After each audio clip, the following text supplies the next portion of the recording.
Welcome to the Pindown, your Detroit Pistons podcast. I'm your host, Wes Davenport from Motor City Hoops and Detroit Bad Boys. And I'm Blake Silverman, writer for Detroit Bad Boys, covering everything from the Pistons to the NBA draft and the Motor City Cruise. All right, Blake, I got to say thank you. We're doing this right in the middle of March Madness starting up. Anyone who's watching right now live with us on YouTube or on Twitter, thanks for taking a break from all the games that are going on and tuning in for some Pistons basketball. But I wanted to start with just this.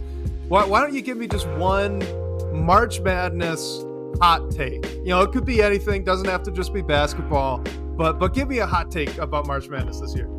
Oh man, I love it. And yeah, thank you to everyone who's joining us live in the midst of debatably like the two best sports days of the year to just park it on the couch and watch hoops all day. It's great. I'm excited for the whole weekend, the next few weeks.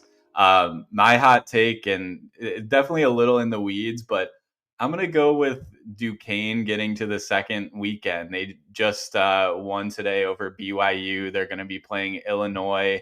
I just love their story. Like, it's definitely a little bit of a hot take. They started 0-5 in conference play.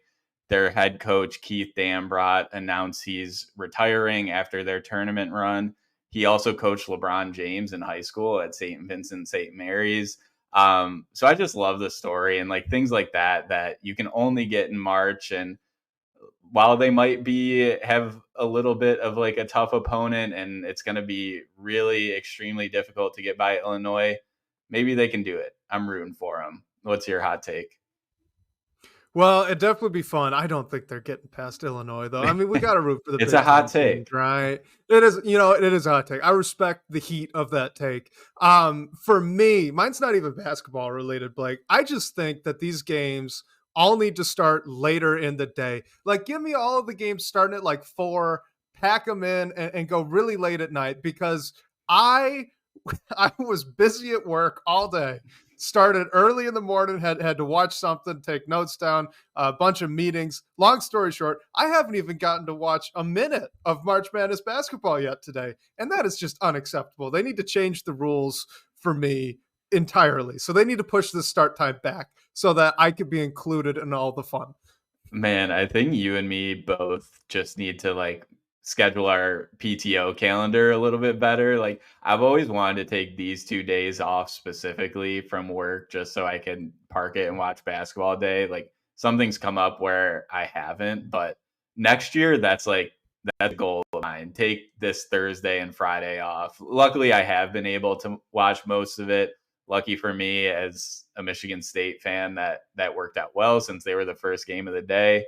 But yeah, I think that's definitely a goal of mine that one we can share now as well for next year. Well, and I'll just say, I think the killer for me this year was that I actually had to sit down and watch something for work, which in the past, right, you're able to like set up the iPad over here while you're typing away on the computer. But this year I did have to pay attention to what was going on in front of me. And that, that was a real bummer for me. So yes, Bryce, my guy Bryce, I will stay up till 3 or 5 a.m. I don't care. I will stay up all night watching March Madness basketball. Just push the start time back for me. That's all I ask. And it's not a big ask at all. It's, they should just do it.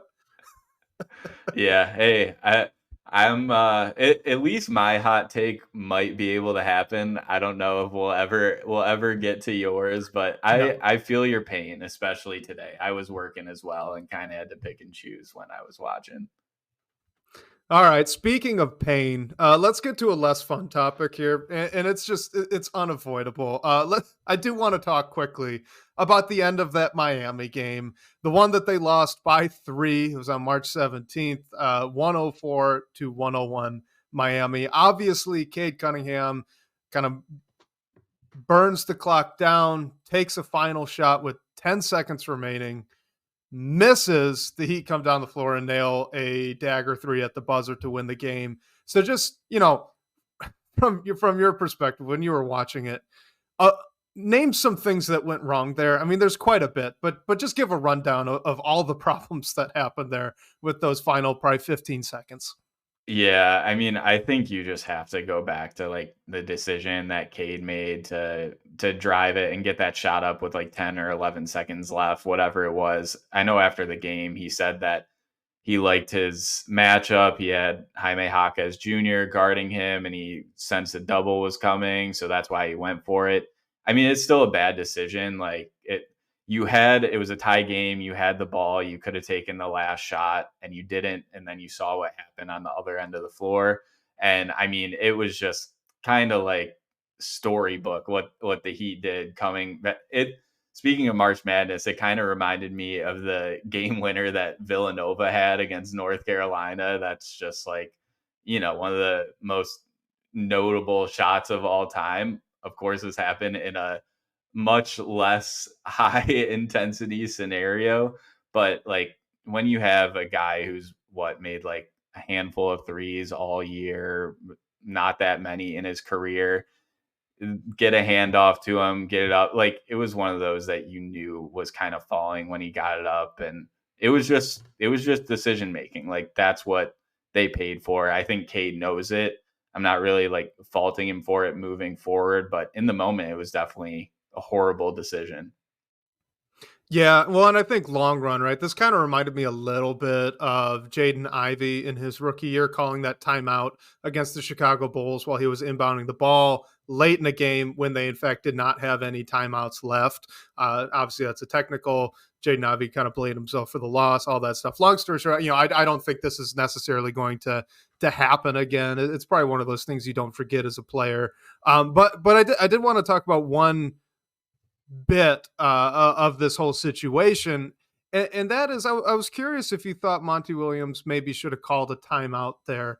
Because to me, it looked like there are two pretty distinct problems. Obviously, Cade should not take that shot. He needs to wind the clock down at least to 5 or 6, so that maybe of a tip in attempt. And if anything's going back the other way, it's kind of a 3/4 court heave, right? So that's inexcusable. There's no way around that.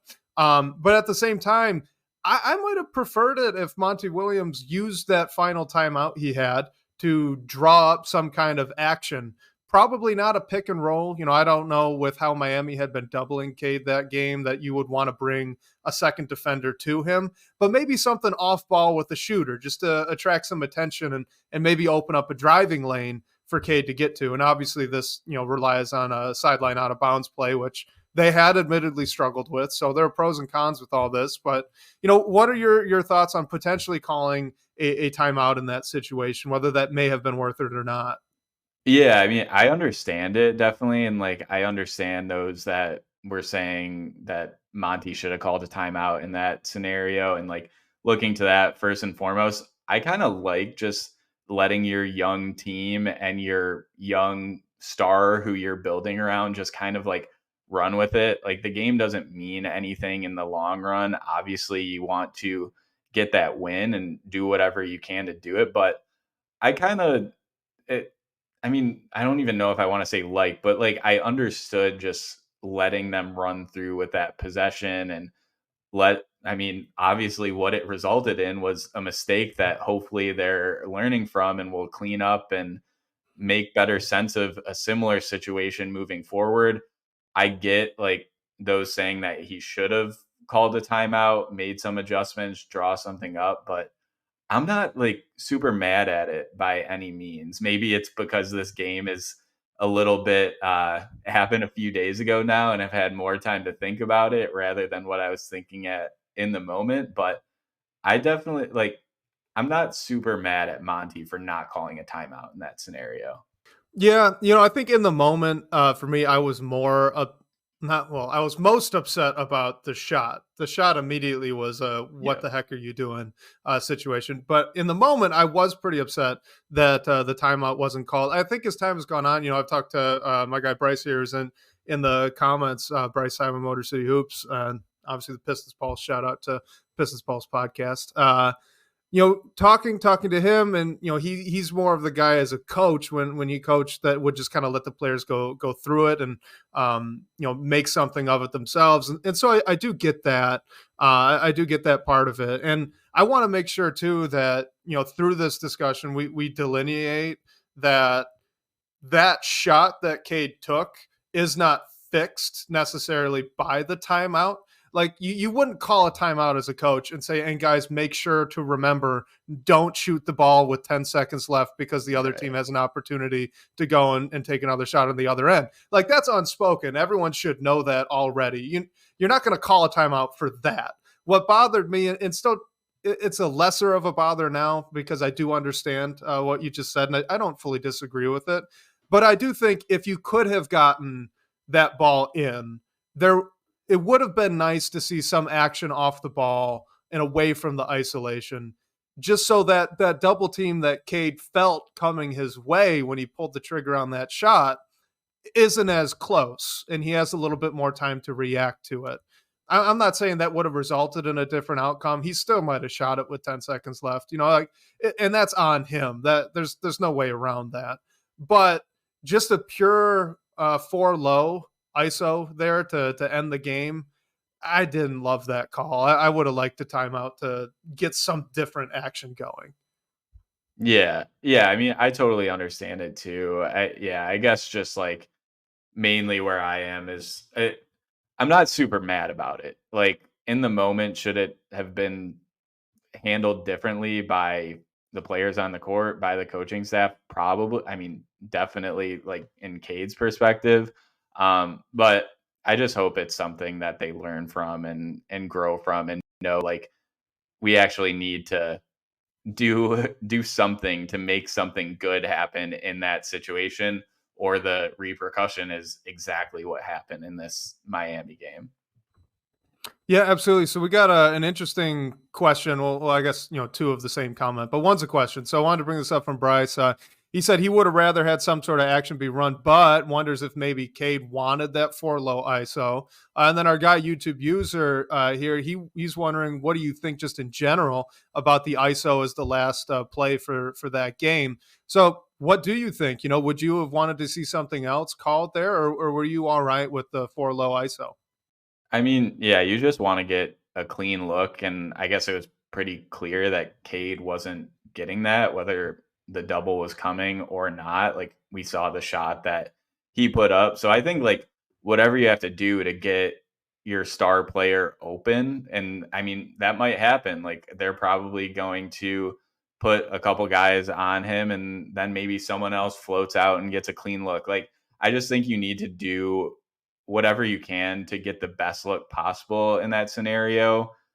In this game that doesn't really matter in the long run, I guess I understand letting your young star just go with an isolation and hopefully he can make something happen and get like a game winning bucket, and never know like what the momentum can be building off that. I definitely don't think it's a good like basketball move what happened, both like schematically and the decision that Cade made. But I kind of just understand it in the context of this team and this season. I think what really sucks about this whole situation that happened there was that, for all of the concern that many of us, myself included, have about just Cade Cunningham beating guys off of pure isolation, especially with the double team coming. For all that concern, he did get a good shot. Like it was a good look that he got from three. The problem was it was just about 5 seconds too early.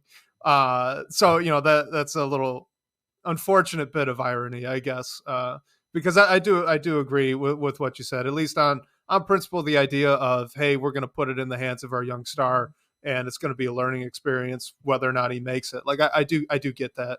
I think it's a good point. So let's dive into actually some questions here. We've got this one from the DBB comments. This is from KCP for three, and it's through. He says, I've seen enough to know that Cade and Ivey just won't work out. It should have in theory, and I, being KCP for three and it's through, think that Ivey will be a good player at some point, but it's not working. Do you think they should move on this offseason? I mean, I think if Ivy's like shooting woes continue, like if that's who he is as a shooter, like I don't know if he's like the best person to put next to Cade.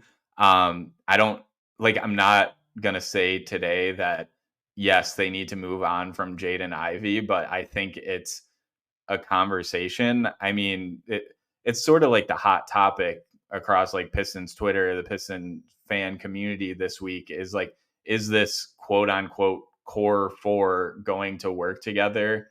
And like th- two and a half, maybe like three of them are not shooters, and that's not gonna win you games. That's not gonna put you in a position to contend for a playoff spot, let alone anything like meaningful in the long run. So I think it all hinges on like what he is as a shooter. Like we've seen flashes where he's looked great and then just a bunch of stretches where he hasn't. So is that what he truly is? I don't know, but it's definitely something that you're questioning a lot based on this like slump, or if it's even a slump that he's going through right now. What do you think, Wes? To me, I think this is more of an organizational question than it is a Cade and Ivy question. Because like KCP for 3 and 3 says, like it works on paper. It does. They do fit well together. The problem right now, or at least during this most recent stretch here after the All-Star break, is how they've been using Jaden Ivey. To me, I think that's the issue. I'm not sure exactly if it's Jaden Ivey himself just settling for these looks, but I suspect that it's not. I suspect it's a little deeper. It seems to me, especially with how Fournier has been able to succeed at times in the exact role and with the same shot diet that Jaden Ivey's been taking. It seems to me that this is just kind of the role that Monty Williams wants his two guard next to Cade Cunningham to have. And that's a guy that's not getting a ton of ball screens, but he's getting some. A lot of catch and shoot looks, a lot of DHOs, and just a little bit of ISO as well. So, you know, if that's going to be what you ask Jaden Ivey to do, I'm not sure if it's going to work out. If we can change, what we're asking of Jaden Ivey, right? As a coach, as an organization, as just an offense in general, however you want to phrase it. If that can change, then I do think that it can work. So to me, should they move on? The first question they need to ask is this really what we want next to Cade? And this being the type of role, the type of shots that they're currently setting up for next to Cade. The type of shots that Evan Fournier is really good at, but Jaden Ivey's not. And so that's my question at this point. Do you have any thoughts on I guess the usage of Jaden Ivey and what that might mean here for the offseason?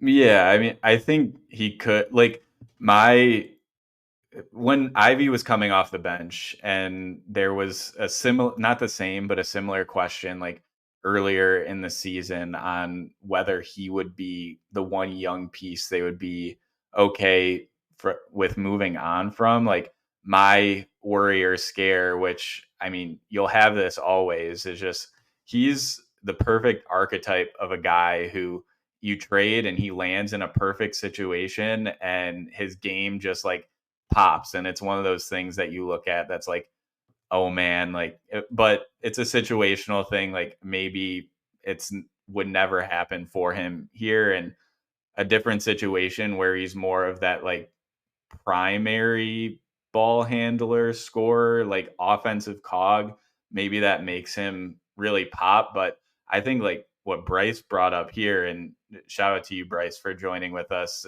I'm sure if everyone is here, you're already listening to the Pistons Pulse with Bryce, Omari, and Wes. But if you're not, change that immediately. But he's right. Bryce is saying like if Ivy offensively is not a great fit next to Cade, like why are we not talking about Asar Thompson? I think we could even like extend that. I mean, different roles, of course, but like Duren being a non-shooter is like another issue with this whole thing. Like Asar's a non-shooter, Duren's a non-shooter, Ivy is not shooting the ball well. So like I think the crux of the issue is just like putting players that can shoot next to Cade Cunningham. And if Ivey can't be that, when right now he looks like the one guy that should be that, like, what do you do in the long run? Which I don't know.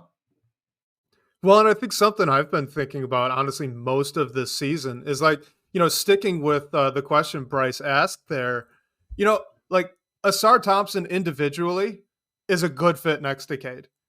Jaden Ivey individually is a good fit next to Cade, assuming they're going to use him in a way that maximizes Jaden Ivey's gifts on offense. Jalen Duren individually, very good fit next to Cade on offense. But you put them all together, and that shooting weakness really pops up, and then they all become not a great fit, right? Yeah. And that's why having Isaiah Stewart as a 4 who can't do much other than catch and shoot threes at this point offensively, but is a good defender. That's why he's been so important when he was healthy, for that force him there to succeed. I just think that they're going to be in a situation here this offseason where picking between these 4 guys is going to be in the cards. I don't know if they're going to do it. I don't know if they're actually going to move on from any one or 2 of these guys, but Cade definitely seems to be the guy, quote unquote. And moving forwards, it's probably a question of who fits best around Cade and who fits best around Cade in a way that is a good schematic fit with the offense Monty Williams wants to run. And in that, I'm not sure that Ivey answers that second question in the positive. And actually, I'm not sure Jalen Duren does either. And it's just going to be a really interesting offseason, to see what happens with those 2 guys, I think. Are you getting the same sense? Yeah, I mean, sort of like you said, I'm not really convinced that they're going to move on from any of the young pieces. It's just one of those things for me that I'll believe it when I see it. And like I understand it too. I would be nervous to trade Ivey, Duren, Asar Thompson if he's on the table. And honestly, like I I think Duren is like a decent fit for what Monty is trying to do. I just think, like you said, Wes, the context of putting him next to a non-shooter like Asar, a guy like Ivey who is struggling right now, and we don't know what the shot's going to be. Like having a floor spacing big who can shoot the three a little bit would like really open things up. I mean, we saw it very briefly with Mike Muscala, and not saying by any means that he's like the answer, but just someone in that archetype. Like you see what Chet does for OKC. Like we're not going to find anyone like Chet this offseason, but just someone like that, I think makes a lot of those questions a lot easier, whether it's in the wing next to Cade, like, and hopefully you can have someone who plays defense and can space the floor a little bit as your big. And that is why I have Alex Sarr as my number 1 pick. Anyway, let's break some news here. Hey, Let's I'm break some not news. fully convinced on the shot, but that's a conversation for another day. Definitely.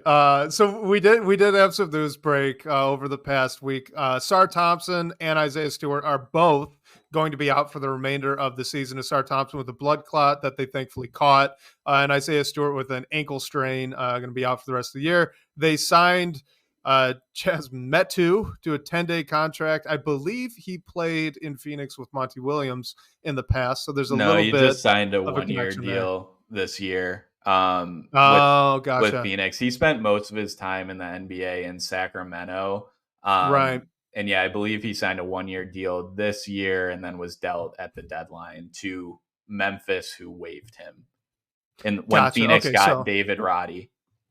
Right. Okay. Yeah. So no Monty overlap. There goes my thought on that. But anyway, It was a good idea. then it was a good idea. Yeah. We also did have the Pistons tie a record you don't really want to tie. After the Pacers game, they had used 30 different players that suited up in a Pistons uniform this season, and that ties an NBA record with the Houston Rockets. So if they have another, long-term injury and sign someone else, you could see that record broken, and it's just a little bit more infamy to add to this season that has not gone all that well. Yeah, and the 30 players was something that was, like, eye-opening. I mean, I saw it got to 28 the game before, but yeah, I don't know. It's just something that makes you realize, like, how crazy this season was. I don't think it's necessarily a bad thing because, like, uh, when we were going through that losing streak, everyone was begging for change, and, like, 30 players is change. I mean, I know some of the guys, like the two-way guys that have come in, are not going to be people that are totally going to turn your team around. But hey, we can't say we haven't seen a crazy mix of players this season. All right. So talking about, this offseason and all of the different players that have played for the Pistons this year. I wanted to get to this question here from S Michael 69 in the DBB comments. He asks, what would be the case for the Pistons not being a bottom five team next year? And he wants that case to be made on internal development alone. Okay. So you're not projecting that they're going to sign somebody big, make a big trade for somebody. What is the case? And I'll add, is there a case to be made that the Pistons won't be a bottom five team next year if they basically run it back and add a top five pick from this upcoming offseason? Okay, I'm sort of like trying to find a way for this to come to life just with like the roster and everything that's in house right now. I think where my mind jumps immediately is like one, we just talked about it for a while, like Ivy coming along as a shooter, just putting together what we've seen from him in the past at stretches for a full season. And I'm actually like, I thought about what like Simone Fontecchio would need to do if he's like a long term starter. But I'm actually going to go to Quentin Grimes. I think if he, whether we see him anymore this season or if it's next season, just seeing his shot come along too, because if he's able to come back and shoot the ball like we know he's been able to in the past and defend at the level that we know he defends, like putting a guy like that in your starting lineup, whether it's next to Cade without Ivy, with Ivy next to Sar Thompson and Jalen Duren, like we spent so much time on like the shooting issues within the main group for this team. If a guy like Quentin Grimes is able to come in and shoot like 38-40% from three and consistently take either a primary or secondary option defensively on the other end of the floor, like I think you really got something there and you're sort of cleaning up some of the holes that we've been talking about. All right, here's what I want to bring up quickly. So to be a not bottom five team, this season, the Pistons are basically 8 games behind exiting that threshold right now. That's a lot. We talked about it entering into the season and very early into this season. Even a double digit win improvement year over year is pretty dang rare in the NBA. It is hard to do, and it doesn't happen that often. 8 games is a lot. It just is. So, if you're not going to make relatively big changes this offseason, if you're going to bank on internal development and basically run it back, I think, to me, I think the argument for not being a bottom five team is basically like waving a hypothetical magic wand around and saying, okay, now Asar Thompson's going to shoot league average from three, and Jaden Ivey's going to be a 25-point-a-night scorer, and Jalen Duren's going to be a good rim protector.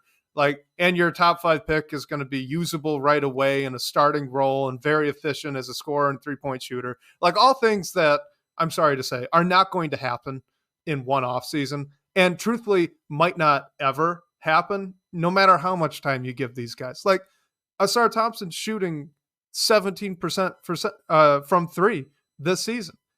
He needs to improve almost 20 percentage points to get to league average. Jalen Duren is, I think we talked last week, he was averaging like 2.6, almost 3 turnovers a night in the past 5 or 6 games. Like that's a problem, cutting that back down and also then becoming a good shot blocker when he, I believe, has had 2 or 3 blocks total in the past 6 or 7 games. Like that's a lot to ask. It's just a lot to ask of these guys in only one offseason. So I just don't think that there's an argument to be made at all. Like they need to do something. I don't know if doing something means trading one of these, 4 core guys. It might not. There are other avenues to improving the roster. But if we're purely going to focus on internal development, like I don't want to sound super negative, but I just don't think it's possible.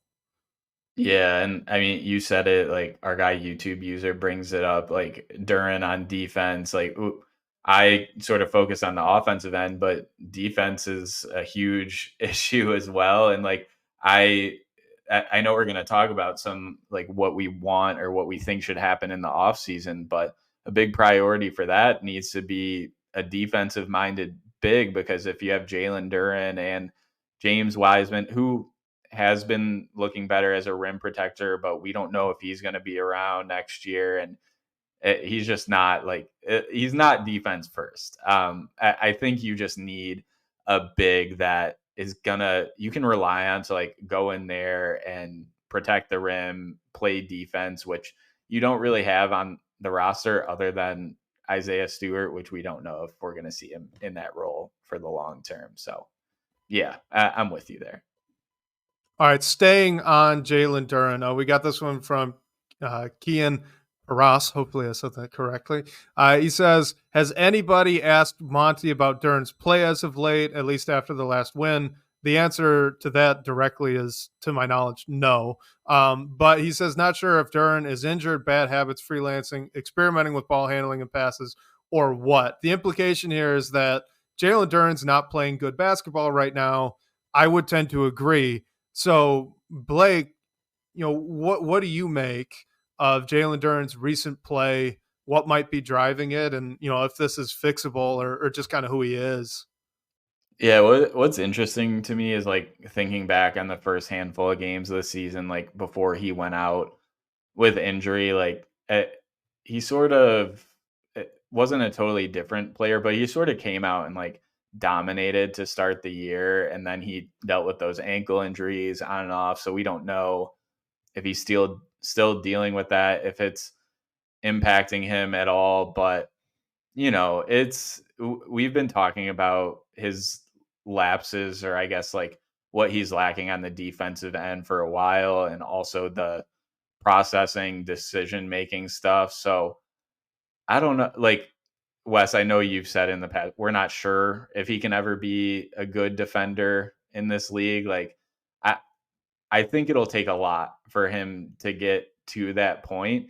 Like what he is right now is sort of just like a rim running guy, like lob threat who can get you some buckets near the rim, rebound the ball, but he also like we've talked about, gives up offensive rebounds as well, which result in easy buckets. So I don't know. Like I want to say it's something that can be fixed through development and additional summer, but I'm not fully convinced about that right now.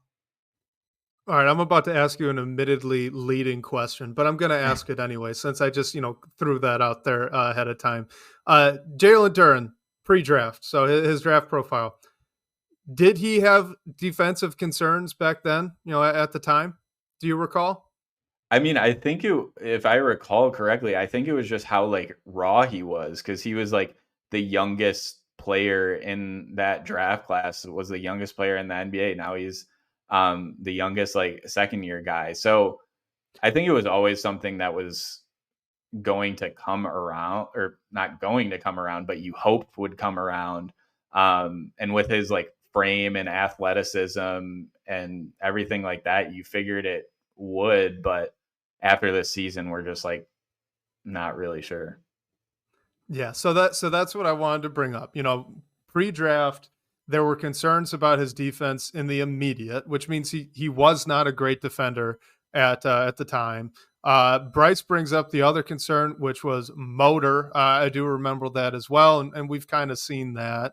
Um, Oh, actually, this is interesting. So this is Bryce. This is from his scout at the time. Defending ball screens.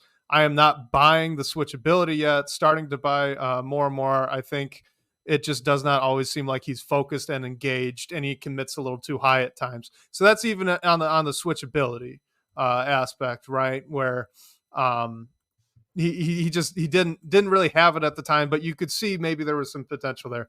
I only bring these things up to say Jalen Duren was not a good defender in college. He was not a good defender his rookie year. He had a 4-game stretch to start this season where he was a pretty good defender. And then since then, he's been bad. He's been not a good defender again. At some point, he's just not a good defender, right? I mean, we're about to enter year 3 for him, and all we have to grasp to is a 4-game stretch. So, and where I'm going with this is also something that Bryce put in the chat here, and that's that. This doesn't necessarily mean you need to move on from Jalen Duren, but what it means is that if you keep him, if you prioritize him, your perimeter defense needs to be really good at almost every position on the court. All right. Cade needs to improve. Asar Thompson's great. And then you're going to need to improve on Isaiah Stewart, who's not an amazing perimeter defender, but he's a good perimeter defender for a big. So you need to improve that one. And you definitely need to improve on Jaden Ivey, because right now, with the way that guards are able to get past the perimeter defense and get to the rim, Jalen Duren's not going to provide any sort of protection there. So I think again here, we're looking at a choice. It's a choice. Are you going to, make a change there at the 5 position, or is Jalen Duren good enough as an offensive prospect and as a rebounder for you to prioritize?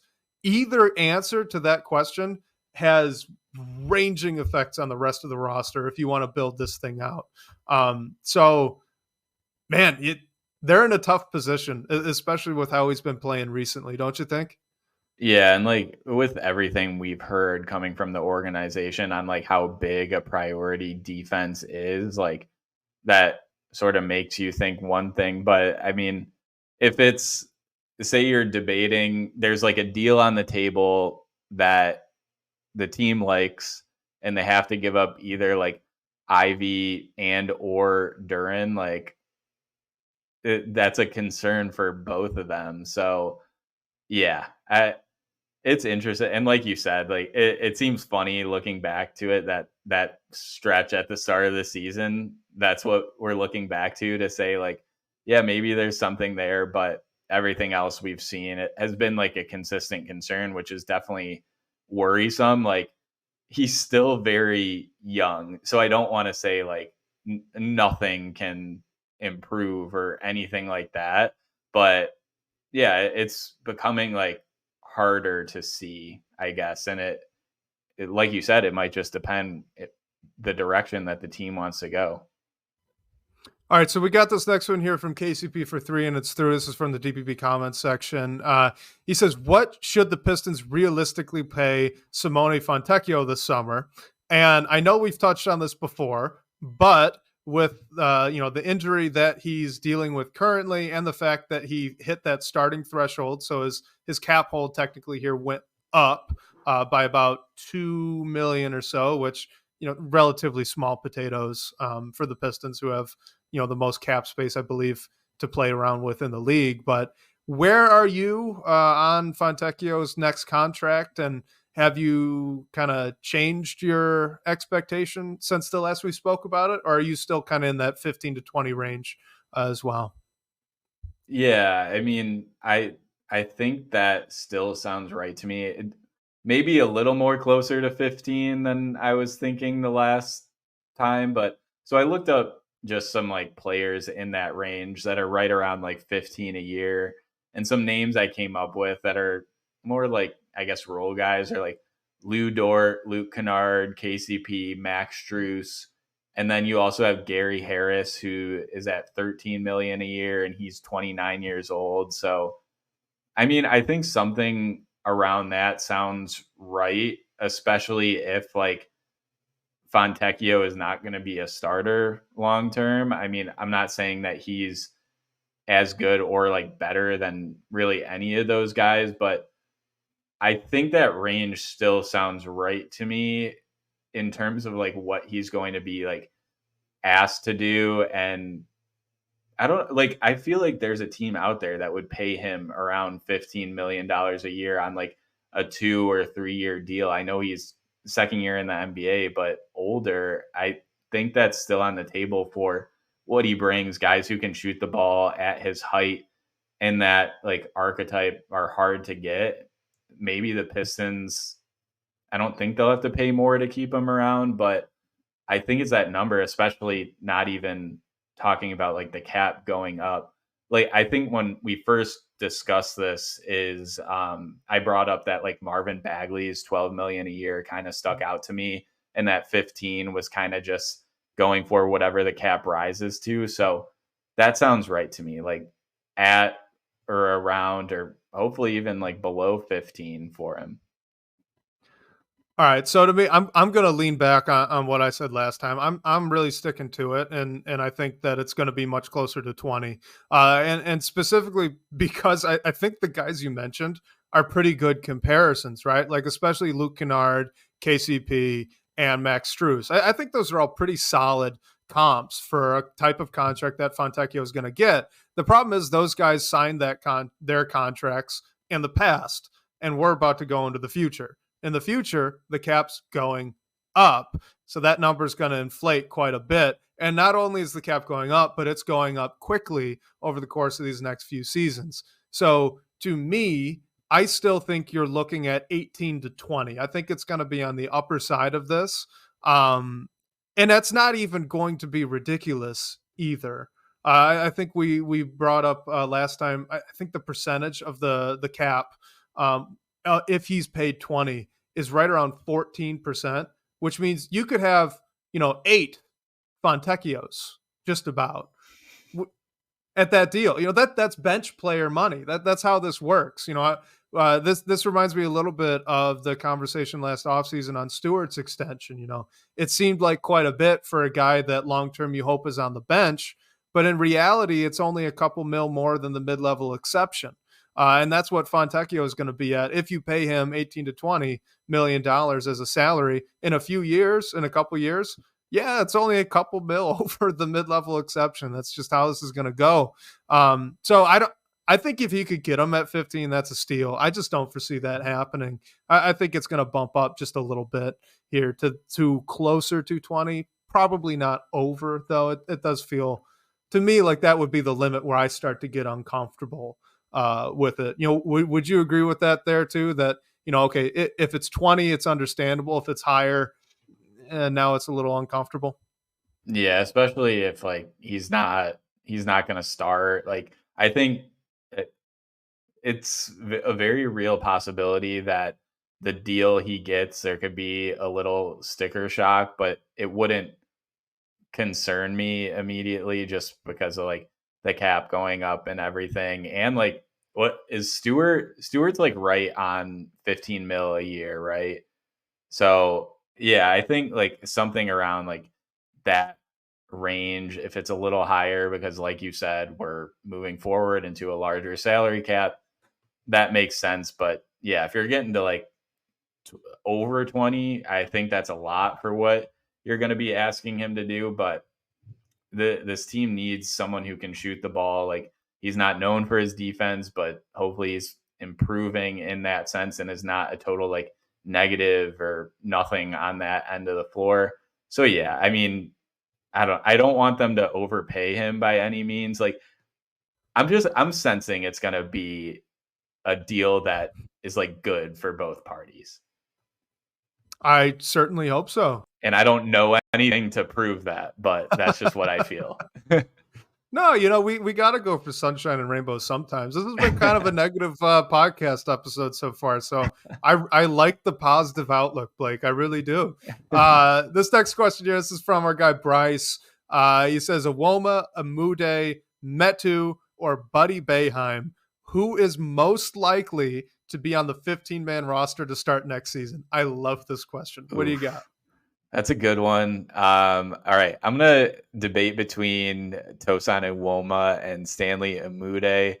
While Metu, I feel like is a good one. I just like don't know what's gonna happen after the 10-day contract. So while it would make sense for him to stick around, I guess I just like don't know it. And Buddy, he's improved as like an all around player, and he's going crazy in the G League this year. We saw him with the Pistons for the first time last night. Like he brings you the shooting that you need. It's just like I don't see it long term.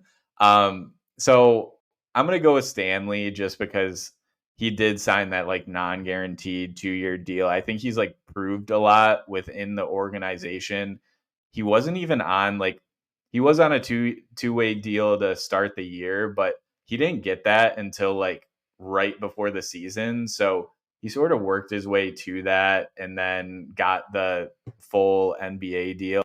So I just think he's done a lot. He's played well. He can shoot the ball. But also Tosan, like I just think there's an NBA player in there. Like Memphis picked him up on a 10-day before Detroit did, and after he played for the G League. So I could see that one too, both of those, but I lean towards Stanley.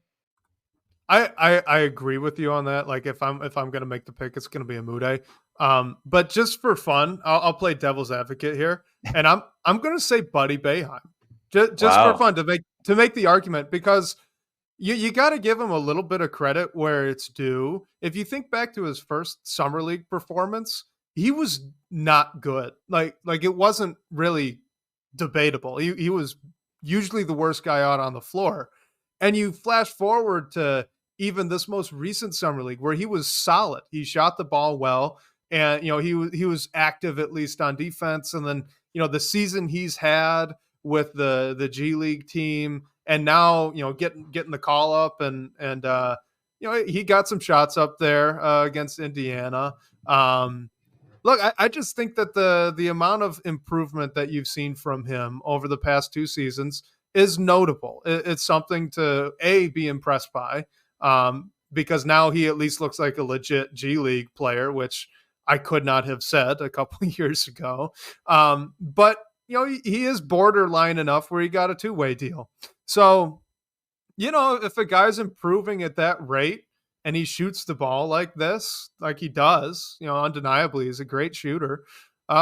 Yeah, hey, maybe he keeps up that trajectory. He keeps improving, keeps getting better, and makes the 15-man roster. I don't think it's out of the question.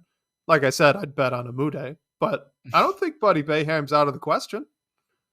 Yeah, I mean, the other thing with Buddy is I mean, next to Stanley, he has like equity within the organization as well. He's been there for 2 years now, and he was on the two-way his first season and started this year not on the two-way, just as like a standard G League player.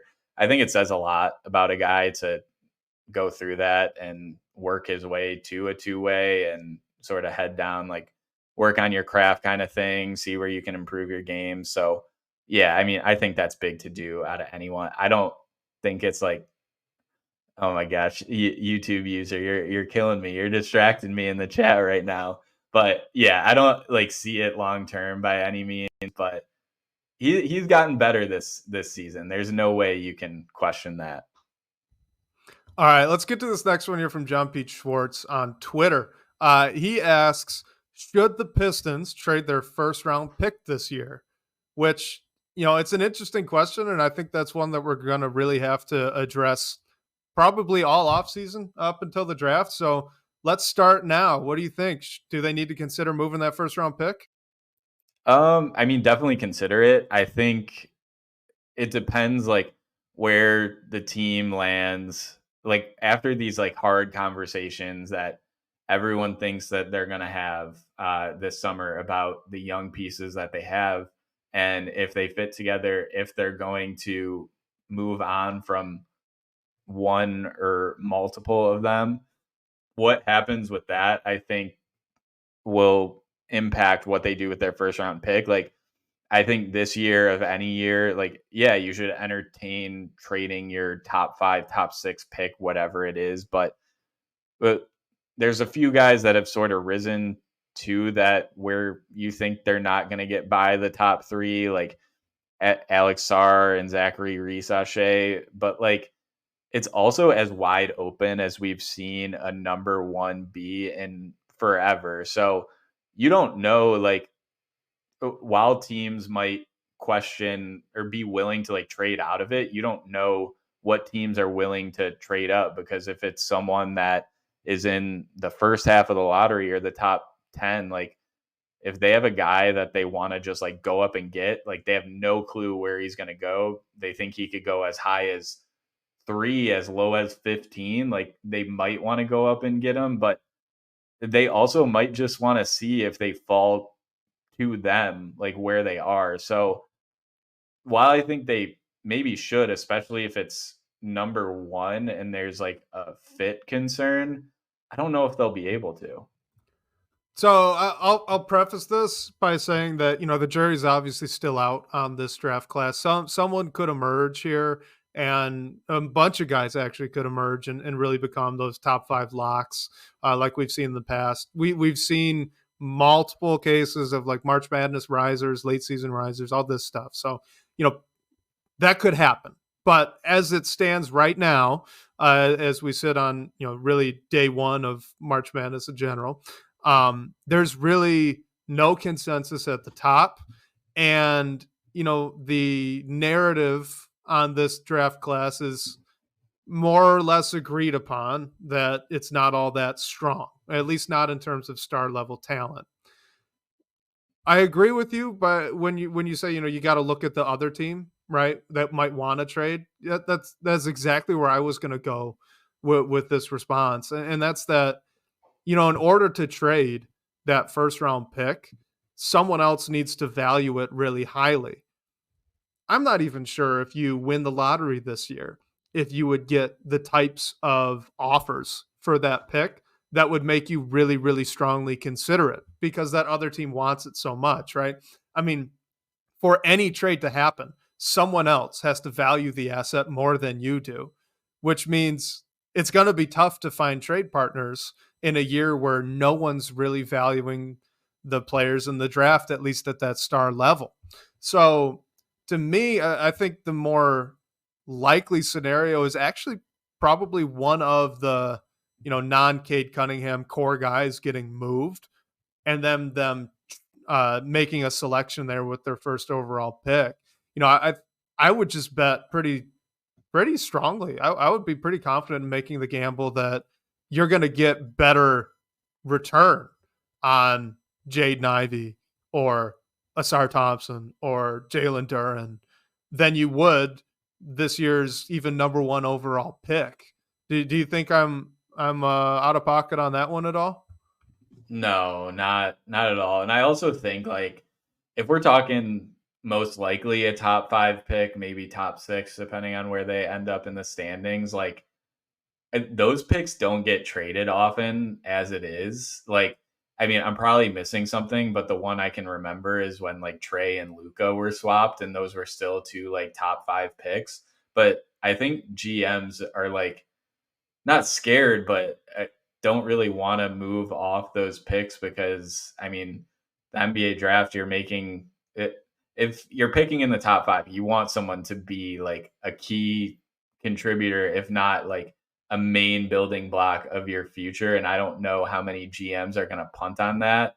And if they do, and they trade a pick to another team, and the whoever is picked in that just like is an all-star, all NBA level player, like that's something that's tough to stomach. And I don't know who's going to do that. Like I doubt Weaver does it, to be honest, but it's an interesting conversation in like this year of all years.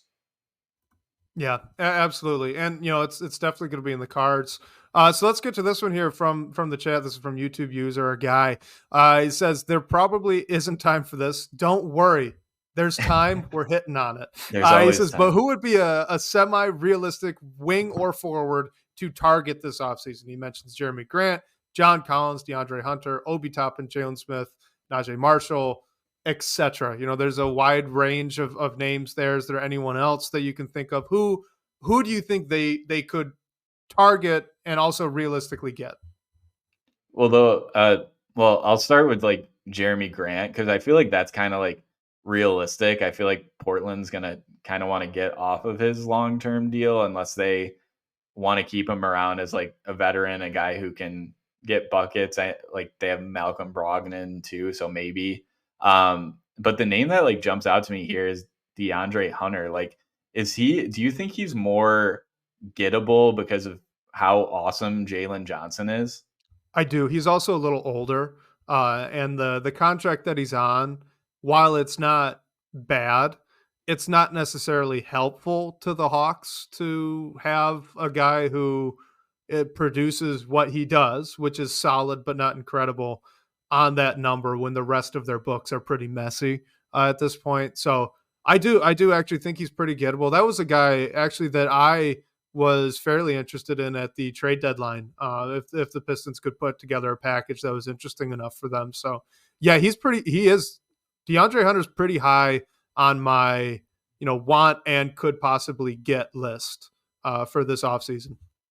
Yeah, yeah, that one jumped out at like I think the Hawks are just like an interesting team in general. I don't really know what they're gonna do. Like who know like in theory it should be like Trey Young and Jalen Johnson are who you're building around, but like who know like Jalen Johnson's looking more like it you're not letting that guy go for really like anything and you don't know if a team who needs a point guard like San Antonio or something like that gives you a good package of interesting young pieces and picks for Trey, like do you just totally like retool? So they're an interesting team to me overall to see what they're gonna do. So yeah, that's why of this list, like DeAndre Hunter sticks out to me, and he fill in theory fills a role that this team could use. Well, and YouTube user brings up a good point that I want to touch on here in a later comment. But he says DeAndre Hunter is often injured and a better defender in theory than in practice. And I think this is really good to bring up as we kind of enter into the offseason, right? Because look, those reasons, they're both true. They're both very true. But that's also why he's gettable. That's all, and that those don't mean that he wouldn't be an improvement in Detroit. The situation for the Pistons is that their roster is really quite bad. So even getting a guy who is DeAndre Hunter like, right, who's got these negatives, but is otherwise a very good player and a solid role player, like those negatives are why you could probably get him without trading a Jaden Ivey.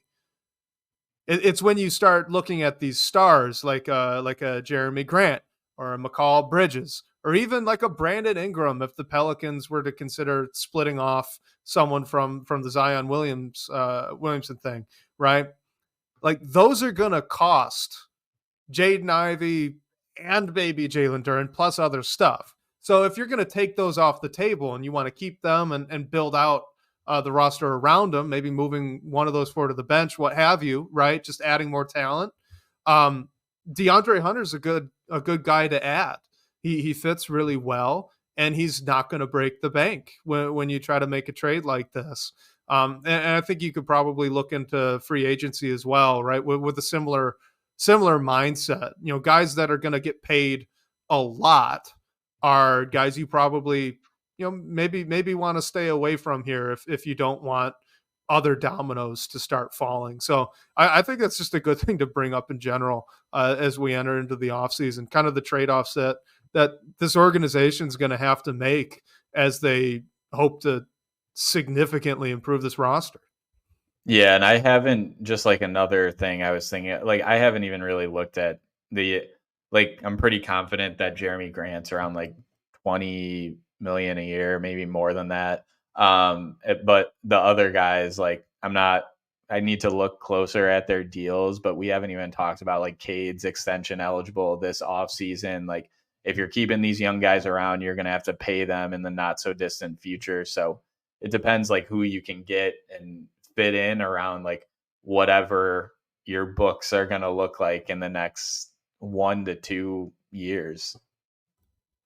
All right, so last question here. This is going to be from a fella in the DBB comments. I thought this was a really interesting one, so figured we may as well go a little bit over and hit on it. But he says, now that we're most of the way through the season, do any differences between Coach Monty Williams and Coach Dwayne Casey pop out to you?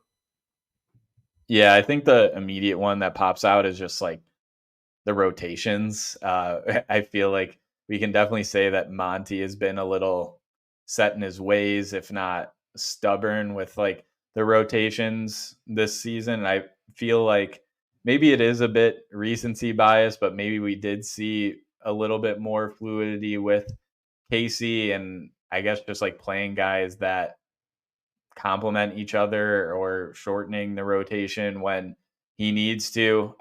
We've seen this season Monty's rotations get switched up a bit, but that might have been because his hand was forced a little bit by all the trades that were made, injuries, everything that has happened. Like, I think, I mean, we know everything that Monty has done, like in turning organizations around and like player development wise.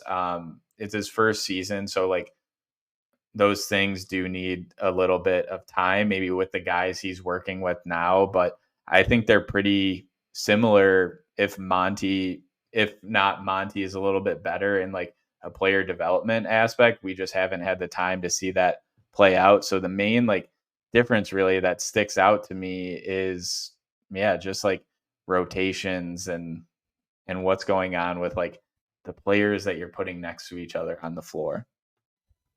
Yeah, that's a good call. That's a good call bringing that one up. I do think also recently, I can't. This might have been just after the most recent game. Talking about Metu, Monty Williams just makes an offhand comment saying, there were a couple times where he went and he tried, him being Metu, tried to do an isolation, go get a bucket for himself, and he pulled him aside and said, "Well, we only have a couple of guys that we have do that, and that's not going to be your role." Right. And I bring this up because coming into the season, one of the things that I was actually excited about with Monty Williams, and this has more or less been the case as the season has gone on, is that there are really only a few guys on the roster that are going to be, handling pick and rolls and getting isolation possessions. Outside of those guys, no one else is really going to do it all that much, right? So he really funnels down who's doing the majority of the ball handling, and Dwayne Casey did not. Dwayne Casey was kind of a free for all. It was, he tried to have more of that free flowing offense. There was less structure, a lot of DHOs, a lot of ISO, a lot of ball screens. Monty Williams hasn't done that. The one thing that he has kind of stayed true to this season that he's done in the past is that really it's Cade Cunningham and now a little bit of Fontecchio that's getting most of these ball handling duties. You're also seeing the backup point guard being Marcus Sasser getting them, and a little bit of Evan Fournier mixed in as well. I will quibble with Jaden Ivey because I think it took him way too long to give Jaden Ivey these looks, but you are starting to see him get them as well. And I've listed off now 5 total guys that are basically allowed to handle a pick and roll or take an isolation possession. For the most part, no one else is. I do think that's a good thing because other guys really shouldn't be doing those things. Like, do you really want Quentin Grimes just getting the top of the key ISO? I don't. Yeah. I really don't, No. So I am happy about that one, and I do think that is something that's very different between Monty Williams and Dwayne Casey. Even if I think they may have been a little bit better under Dwayne Casey to this point. Yeah, for sure. And like I don't know. I feel like towards the end of season, like there have been tough seasons now with both of them. We sort of saw momentum, I guess, pick up or not totally like lose steam. Like this season Yeah. especially, there have been some like back-breaking losses, including the game Yep. against Indiana this week, the back-breaking loss against the Heat where Bam Adebayo gets that three-pointer off Cade's mistake. So I all I can hope is, and I know we have a bunch of comments in the chat about whether Monty, like how Monty is handling the locker room and everything. Um, I don't know. It just seems like we can see the, I don't want to say sadness, but just like disappointment on these guys' faces after some of the losses where the past couple of seasons, we've seen them put together very good stretches of basketball when the season was already gone. It might not have been prolonged, but even if they got in a bit of a rut, we've seen them come out of it, which we've seen at points this year too. But it just feels like some of the losses are a bit more taken to heart. I I will say that I'm not sure how much of that is directly attributable to Monty Williams. Gosh, I'm just going to be the Monty Williams defender, I guess, and I don't mean to because I don't think he's done a great job this year. But in general, this is the first season where there were expectations. Cade's rookie year, people were excited because he was the number one pick and he had all this potential, but there wasn't this expectation that they were going to be super competitive every night. Everyone, most fans at least, it seemed kind of felt like they knew they were ahead of their skis and they were okay with it. Last season, there were some expectations, especially with the exciting additions of Jaden Ivey, Jalen Duren, Bojan Bogdanovic. But Cade Cunningham goes out. He goes down with an injury. He's out for the year. All of those expectations kind of melted away, and no one expected anything more out of this team. But this season, you have a healthy Cade. You have year two, Jaden Ivey, Jalen Duren, top five pick Asar Thompson. You still have Bojan Bogdanovic, who played really well the season prior. And you just brought in this new head coach who, by all accounts, has only found success everywhere that he's gone. And you just paid him big bucks to come to Detroit as well. There were expectations to start this year.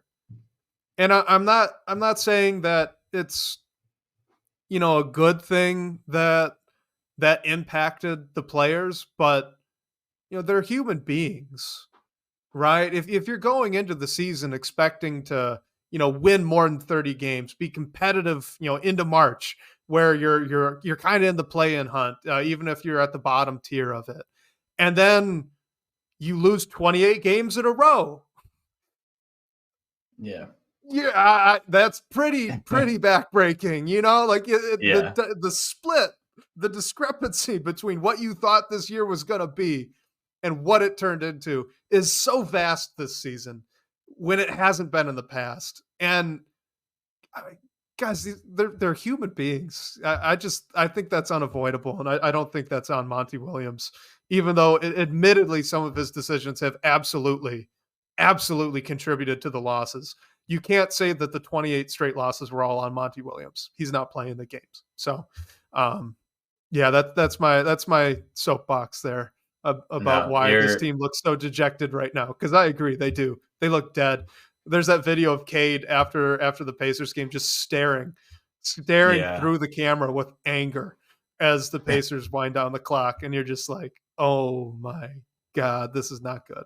I kind of feel bad for Cade because I kind of wonder if like cameras are catching him just in bad moments. Like I remember the same thing happened after that Utah loss during the losing streak when he was walking off the floor and like looks like he was almost just in tears. Like I feel bad for the guy, but I also do wonder if just the broadcast is catching him at the wrong time. But hopefully, like, I mean, they just gotta like put it in the past and come out and do what they can to hopefully string together a few wins. I mean, I think it's going to be tough from here on out the rest of the season, especially with Asar Thompson and Isaiah Stewart missing the rest of the year and other guys out with injury. But you're right. Like the context of the expectations of the season are different. So yeah, that's not fully on Monty. It's on like the Yeah. situation that he came in.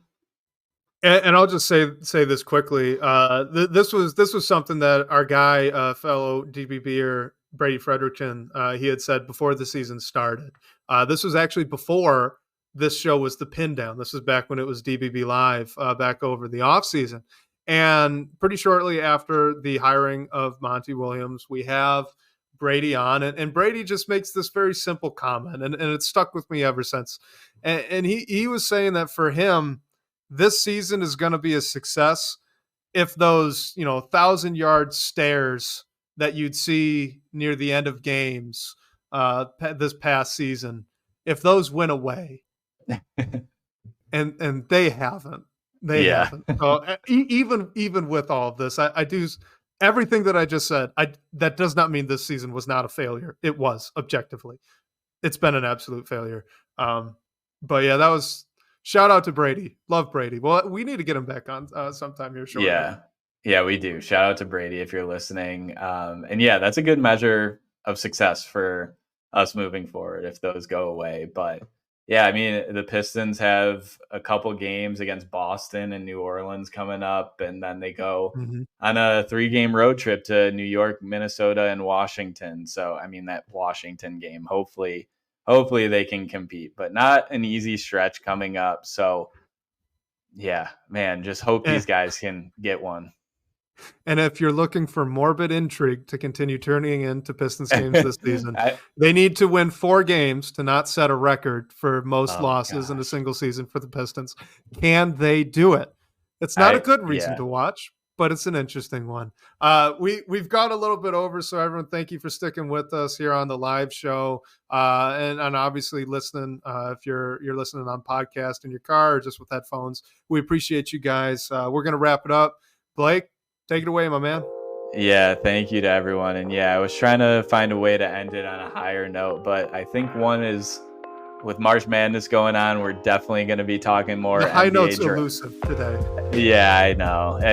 But hey, it's about to be draft season. We don't have much, I guess, meaningful Pistons basketball coming our way for the rest of the season. So we'll have some fun talking about future prospects, what the future is going to look like. And thank you to everyone who joined live with us while on the first day of March Madness. I seriously am blown away with the numbers we're getting on live every week. So thank you all for joining with us. And special thanks to Sean Corp, managing editor of Detroit Bad Boys, for supporting the show. Shout out to you guys for all the great questions and talking points tonight. We'll catch you next week, whether on your commute or live with us here on YouTube or Twitter. We can't wait to talk Detroit basketball with you all.